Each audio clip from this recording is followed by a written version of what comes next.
Olá, estudantes! Eu sou Imaculada Oliveira, professora de língua portuguesa. A gente vai gravar mais um vídeo aqui no projeto Estudaê do Governo do Estado, junto à Secretaria de Educação do Maranhão, aqui na plataforma Gonçalves Dias.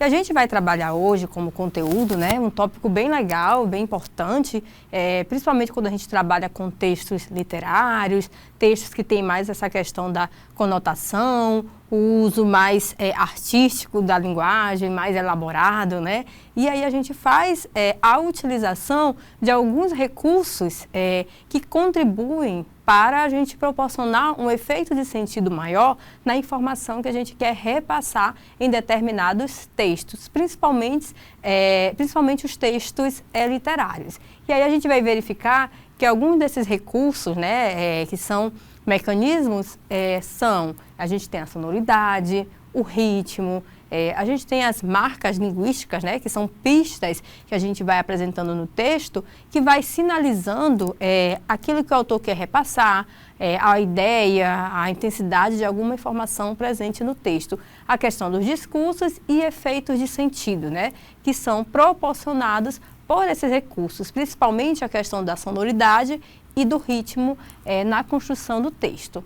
Então, para a gente compreender um pouco melhor como que isso é realizado, é importante a gente ter em mente que a linguagem, ela é uma ferramenta poderosa, Então, a gente se comunica com a linguagem, a gente proporciona uma intenção maior na produção do texto com o uso da linguagem, Eu tenho recursos linguísticos que, dependendo da forma com que eu utilizo, eu estruturo, eu vou ter uma ideia mais enfatizada ou não no texto.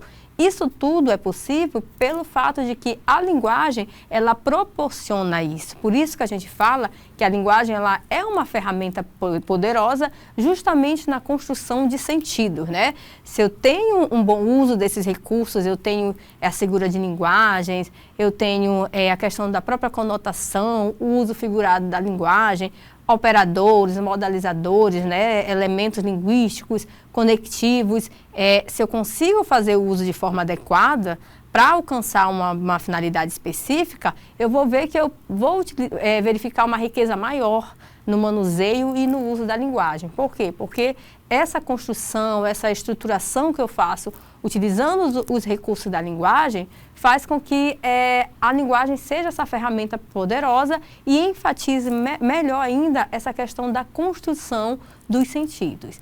E aí a gente tem recursos como sonoridade e ritmo, que é o foco principal desta aula, que eles são utilizados justamente para enriquecer os textos, no sentido de influenciar a interpretação do leitor.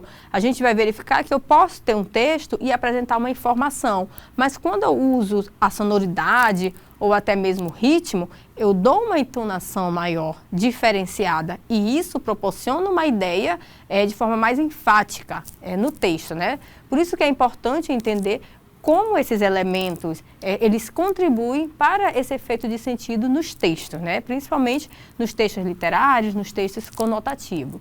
Então, a primeira coisa que a gente precisa observar é a sonoridade. Quando eu falo da sonoridade, a gente tem que pensar nos sons, Os sons que são produzidos pelas palavras e como eles afetam a musicalidade do texto. Às vezes é pelo uso repetitivo de uma consoante, às vezes é pelo uso repetitivo de uma vogal, às vezes é o trocadilho que a gente faz entre palavras que rimam.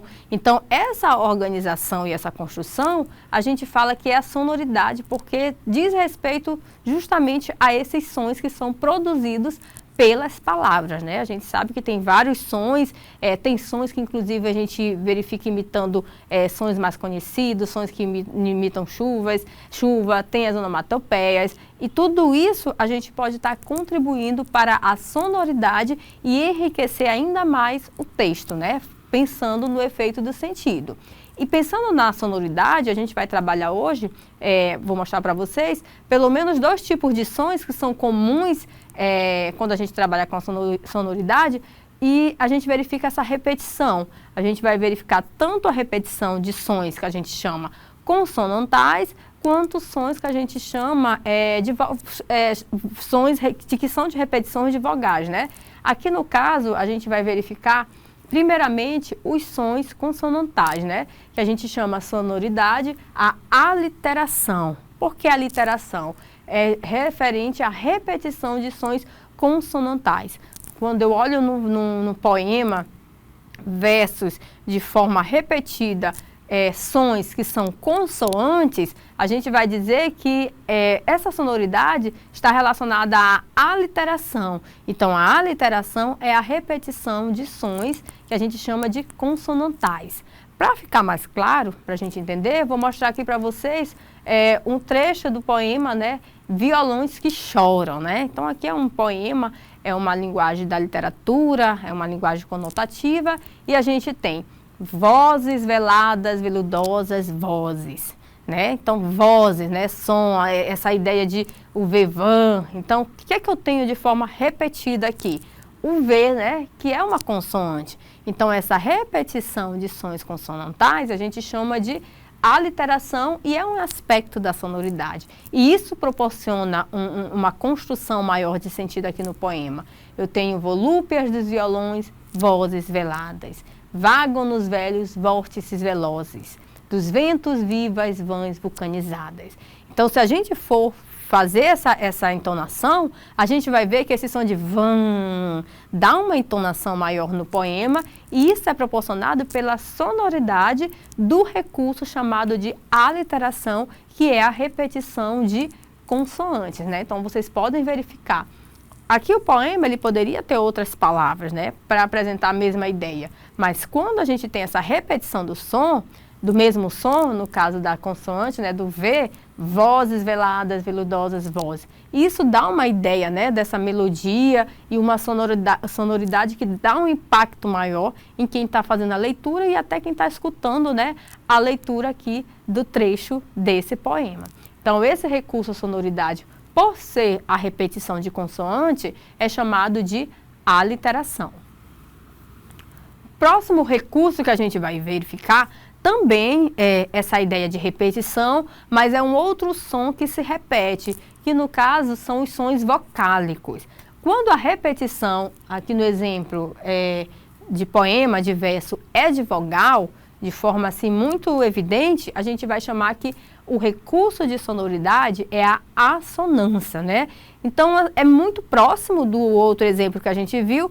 A principal diferença é o tipo de som que é repetido. Se o som repetido for um som de consoante, a gente vai dizer que o recurso de sonoridade é a aliteração. Se no caso o som que for repetido é o som de vogal, a gente vai dizer que o recurso de sonoridade é a assonância, né? O que vai mudar é só o tipo de som, mas a repetição em si é que está provocando esse efeito de sonoridade no texto que a gente está fazendo a leitura. Então, quando a gente tem aqui a repetição desses sons vocálicos, a gente percebe: o moço sonhou com o fogo do povo. A gente percebe o que está sendo repetido, né? Sons de ó sendo repetidos, né? Eu coloquei até em destaque. Aqui, isso causa um efeito de sonoridade no poema, né? Às vezes, até para enfatizar um som, um ruído, isso é intencional, né? Então, isso provoca o que a gente chama de efeito de sonoridade. A gente tem outros recursos também que vão impactar nessa ideia de sonoridade, né? Tudo isso contribuindo para a gente ter uma ideia expressando uma intensidade maior no texto, e aqui nos exemplos, né, são trechos de poemas, são versos, e isso é muito utilizado na literatura, numa linguagem literária, né, que há essa permissão da gente ter essa linguagem mais subjetiva, uma linguagem mais figurada, essa múltipla possibilidade de sentidos, né, e a sonoridade pode estar proporcionando essa enfatização nesse sentido na construção da ideia geral do que quer ser representado no texto. Então, eu trouxe aqui um outro recurso de sonoridade, eu acho que muitos de vocês conhecem, a questão da onomatopeia, né? Quando a gente verifica palavras que imitam som, né? Isso é bem comum.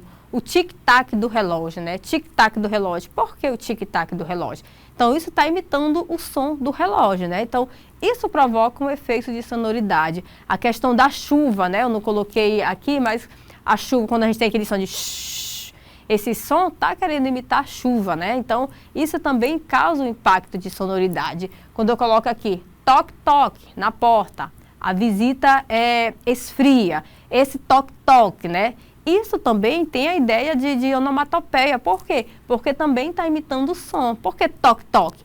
Eu poderia, na informação, só falar, olha, escutei um barulho na porta, né? A visita esfria. Ou posso falar uma outra informação, alguém bateu na porta. Mas quando eu coloco toque-toque, enfatiza melhor a ideia, né? Eu não estou apenas dizendo que tem alguém batendo na porta. Ao invés de eu falar que alguém está batendo na porta, eu estou verbalizando esse som de toque-toque. Então, isso traz uma ideia diferente do que se eu apenas falasse que alguém estava, o quê? Batendo na porta. A mesma coisa, eu posso falar, as horas estão passando, o ponteiro do relógio está rodando e as horas estão passando. Eu tenho uma informação, mas quando eu coloco o tic-tac do relógio, então eu estou falando também que o relógio está passando as horas, mas eu estou enfatizando o som, né? E isso, de alguma forma, enfatiza ainda mais a ideia do relógio, né? De que as horas de fato estão passando. Então, a onomatopeia também é um outro recurso de sonoridade, mas esse recurso está relacionado às palavras que imitam o som, diferente da literação, que são sons de consoantes que estão sendo repetidas, e diferente da assonância, né, que são sons vocálicos que estão sendo repetidos. Aqui, quais são os sons que a gente verifica na onomatopeia? A gente verifica palavras que estão imitando esses sons, né? Todos são recursos de sonoridade, mas cada um tem a sua diferença. E aqui eu trouxe um outro recurso de sonoridade que também é muito verificado nos poemas, né? Nas escolas, às vezes, a gente trabalha com construção de poemas, de paradoxos, e a gente tende a fazer versos, poemas rimando, né? Trabalhando com ritmo. E isso também é um recurso bem legal que pode ser utilizado aqui para a construção do texto. Quando eu falo de ritmo, a primeira coisa que a gente precisa entender que diz respeito à organização dos sons em relação ao tempo, né? Quando a gente tem as músicas, vocês lembram, eu gosto desse ritmo mais do MPB, eu gosto do sertanejo, eu gosto do funk que é mais agitado, eu gosto do pagode. Então, essa questão do ritmo, a gente pensa na ideia do tempo, né? Criando padrões rítmicos que dão vida e movimento à música, a dança e a poesia. Então, essa primeira ideia, ritmo, pensando os sons, mas nessa relação do tempo. Então, além disso, a gente precisa entender que quando eu falo de ritmo, também enquanto recurso, é a fluidez do texto, né? Eu penso na música, mas na produção, na escrita. Como que esse ritmo pode ser apresentado, né? Então, eu falo que é a fluidez do texto, esse ritmo, né? Ele pode ser influenciado pela estrutura das frases, né, dependendo de como ela foi construída, pela pontuação, pela escolha das palavras. Se eu estou escrevendo e coloco um ponto de exclamação, até a forma de eu fazer a leitura vai proporcionar uma enfatização maior. Se eu estou escrevendo um texto ou outro tipo ou um poema, eu boto um ponto de interrogação, a forma com que a pessoa vai fazer a leitura vai estar dando ênfase à pontuação que vai sendo apresentada. Isso eu estou utilizando como exemplo o uso do ritmo sendo influenciado pela questão da pontuação, mas pode ser pela escolha das palavras, e aí vai depender da estrutura, né? A forma como que os recursos, a palavra, a organização estrutural da frase, do texto, do poema, vai sendo realizado para a gente poder pensar nessa ideia de ritmo, né? Então, pensando ainda em ritmo, a gente precisa entender que inclui a sucessão de sons, silêncios, né? Às vezes até o silêncio pode estar proporcionando ritmo. Eu estou escrevendo alguma coisa e boto reticências, e aí dá uma pausa, né? Sinaliza a ideia de continuidade, ou alguém ficou surpresa, e aí dá um silêncio.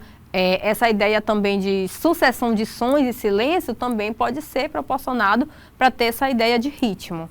E diferentes durações, criando uma estrutura temporal, que pode ser rápida, lenta, suave ou pulsante. E se a gente for verificar todos esses aspectos aqui, seja se é algo mais rápido, se é algo para sinalizar algo mais lento, suave ou pulsante, isso está diretamente relacionado ao quê? Ao tempo, né? Então, o tempo, essa relação de construção, isso está diretamente relacionado aqui com o que a gente chama de ritmo, né? Quando eu trabalho aqui o soneto de fidelidade, eu posso verificar, é um verso, mas a forma como a gente vai fazendo a leitura, né, até a terminação das rimas, pode estar ajudando e contribuindo para o ritmo. Quando eu coloco aqui no primeiro verso, de tudo ao meu amor serei atento, antes e com tal zelo, e sempre e tanto. A gente percebe que o conteúdo, ele dá essa ideia de delicadeza, a forma como vai sendo apresentado o amor, e isso vai dando uma entonação para a gente poder fazer uma leitura mais pausada, mais lenta, em relação ao tempo e contribuindo para essa ideia do ritmo, né, com que o poema vai sendo lido, né. Então eu coloco, de tudo a meu amor seria atento, antes e com tal zelo, e sempre tanto, que mesmo em face do maior encanto, dele se encante mais meu pensamento. Então, a forma com que eu vou fazendo a leitura, isso também pode estar contribuindo para o tempo, né? As pausas, ou acelerando um pouco mais, vai dependendo do poema, da ideia, do conteúdo, para contribuir aqui para essa ideia de ritmo enquanto sonoridade nos textos, principalmente nos textos literários, né? E aqui eu coloco a sonoridade e ritmo, né? São bem próximos, estão relacionados, são elementos que a gente chama interdependentes, justamente por estarem relacionados. Eles contribuem para a riqueza e a beleza das artes sonoras e da linguagem poética, né? A gente percebe que quando a gente está trabalhando com um texto objetivo, denotativo, a gente não tende, né, fazer muito uso desses recursos, mas quando a gente trabalha com uma linguagem mais literária, é importante, né, a gente trazer uma riqueza maior, essa subjetividade, essa construção, né, do texto, do poema, fazendo uso de recursos para ajudar na ideia e no efeito do sentido do que quer ser representado em determinado texto. Então, a sonoridade, ela define a qualidade e a combinação de sons, né? Como que os sons vão estar sendo combinados para a gente ter uma sonoridade mais suave, melhor de ser escutada. E o ritmo, também relacionado com essa ideia de sonoridade, ele organiza esses sons no tempo, né? Então, eu pego essa combinação dos sons e como é que eu vou fazendo a leitura, como que eu vou organizar no tempo. Então, essa organização está diretamente relacionada com o ritmo. Por quê? Porque o ritmo, ele organiza esses sons no tempo, criando movimento e dinâmica, né? Então, são recursos importantes, principalmente no texto literário, e que às vezes a gente faz leitura de poemas, de versos, e a gente até utiliza esses mecanismos, mas a gente não entende, né? Por que eu estou lendo esse poema, ele tem essa certa melodia, esse ritmo, ou essa sonoridade, né? Tem um efeito maior, porque a gente está fazendo uso de recursos, né? O autor, o poeta, a pessoa que elaborou esse texto, provavelmente ele quis dar uma ênfase maior e fez o uso desses elementos, desses recursos para ter um melhor desenvolvimento do texto em que foi elaborado, né? Então, são recursos importantes e que a gente precisa conhecer e entender, né? A riqueza da linguagem, né? Enquanto ferramenta poderosa e os diversos recursos que a gente pode estar utilizando para contribuir para a gente ter um texto com um efeito de sentido mais enfatizado, principalmente se a gente trabalha com uma linguagem literária, uma linguagem figurada, a linguagem dos poemas de modo geral, né? E aqui, para enfatizar um pouco, eu trouxe uma questão para a gente verificar, né? Como que essa ideia dessa sonoridade pode estar sendo cobrada e a gente precisa estar interpretando, né? Então, eu tenho aqui a aliteração, a gente viu, né, um dos primeiros tópicos, que é aquela repetição de sons consonantais. A aliteração é uma figura de linguagem que consiste na repetição de sons consonantais em palavras próximas, criando efeitos sonoros que intensificam o ritmo e a expressividade do texto. Então, a gente percebe que tanto a aliteração quanto a assonância, ela vai ser importante para intensificar essa ideia do ritmo, né? Então, o texto mais ou menos está falando isso e o enunciado da questão diz: no verso, esperando, parada, pregada na pedra do porto. Observa-se o uso da aliteração. Por quê? A gente primeiramente verifica a consoante, o P, né? Botei até em destaque, sendo repetido. E a gente tem uma informação, né? Estou na parada, esperando, pregada na pedra do porto. Essa figura de linguagem contribui para, quando eu olho para essa repetição, ela proporciona um ritmo, né? Quando eu vou fazendo a leitura. E eu tenho uma informação sendo representada aqui. Esse conjunto, né? contribui para quê? Quando eu faço a leitura aqui desse trecho. Vamos verificar as alternativas. Vocês podem pausar, fazer uma leitura mais minuciosa para interpretar adequadamente essa ideia, né, que a gente está apresentando. Letra A. Estabelecer uma rima entre os termos do verso. Letra B. Criar um efeito sonoro que reforça a ideia de imobilidade e espera. Letra C. Enumerar ações realizadas pela personagem. Ou letra D. Descrever detalhadamente o cenário ao redor da personagem. A gente vai verificar, né, olhando o trecho que a gente leu, a repetição, né, ali da consoante, a presença da literação e o conteúdo, né, a ideia presente no trecho que a gente leu, que esse efeito, o uso desse recurso vai contribuir para criar um efeito sonoro que reforça a ideia de imobilidade e espera, né? Se vocês ficarem com dúvidas, é só vocês voltarem no trecho e observarem, né? Esperando, parada, então essa ideia de espera mesmo. Então, o nosso gabarito é a letra B, porque cria essa ideia, né, sonora, reforçando de fato essa ideia de imobilidade e espera. Esse é o nosso gabarito e a gente vai encerrar e eu encontro vocês na próxima aula.